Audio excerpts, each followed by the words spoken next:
What's up guys, Moniz here and welcome to my review of the Microsoft Surface Book 2. This looks a lot like the first one, but don't let that fool you because everything inside of here has been completely upgraded, making this the most powerful laptop-tablet hybrid that's currently on the market. It still has that beautiful metal trim surrounding the entire laptop, the angular edges. You can still detach the tablet portion from the base to do things like draw, sketch, or even watch movies. The cool thing is Microsoft actually put a sound effect when you press that button. It sounds really cool, kind of like this.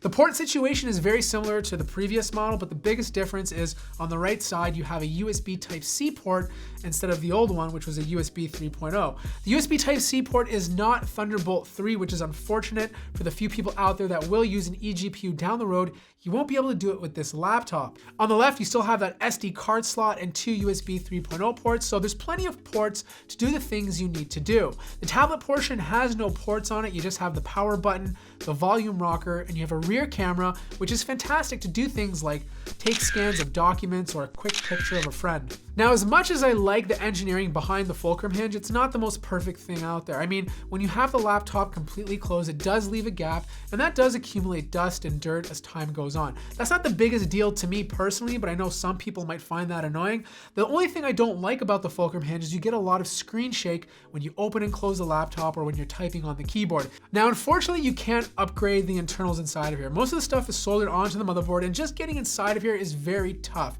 So whatever model you decide to go with, make sure you're gonna be happy with it because you're probably gonna keep this thing for a little while. My favorite feature has to be the display. Microsoft generally uses a 3:2 aspect ratio on their laptops. This one has a resolution of 3000 by 2000, so it's above QHD but not quite 4K. The reason why I like this so much is because the 3:2 aspect ratio makes you feel like you have more screen real estate. So when you're writing in Google Docs, you're browsing the web, or even using Twitter, this 13-inch display to me feels like it's 15 inches. Now there is a drawback. When you're watching movies, you're gonna get big pillar boxes, which can kind of be annoying to some people. I personally would rather have the 3:2 aspect ratio than the 16:9.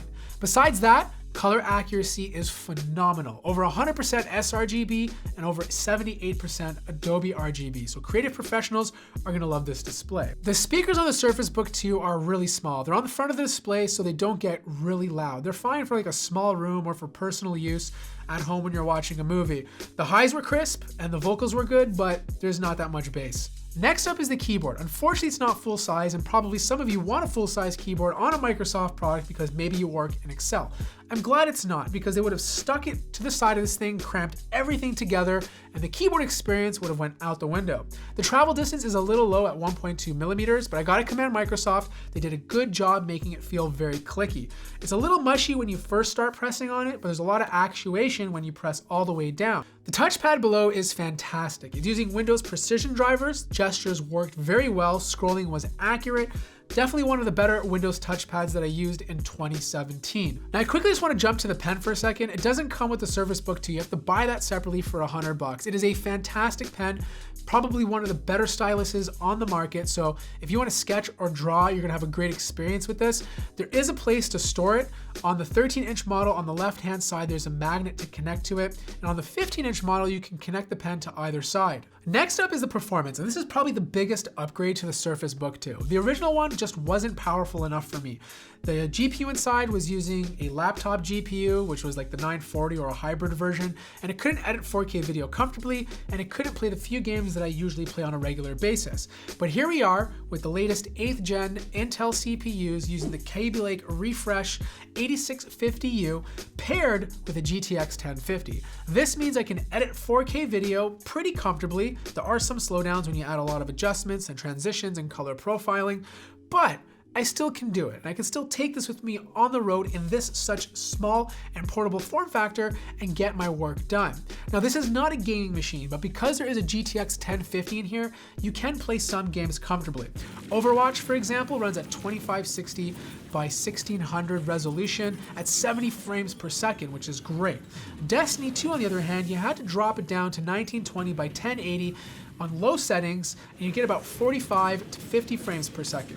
Wolfenstein 2, which is brand new, a first-person shooter, You had to play it on 1280 by 720 to get the best experience, but you can play it with low graphic settings at 1920 by 1080 and get about 40 frames per second. Now I know there are some concerns with the 15-inch model and the GTX 1060.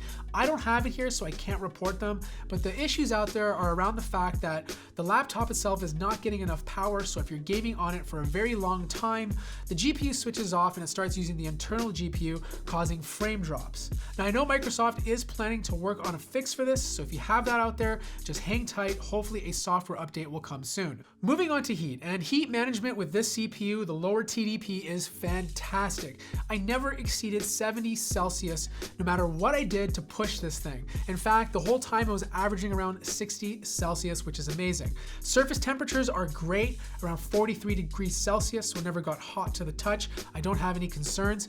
And sound management, when this thing is under full load, it doesn't get that loud. It only topped out at 40 decibels. Now finally, battery life. Because we're using the U-series CPUs, we have the battery inside of the base and the battery inside of the tablet, you're gonna get really good battery life. I was getting about 12 hours of use before having to charge this thing.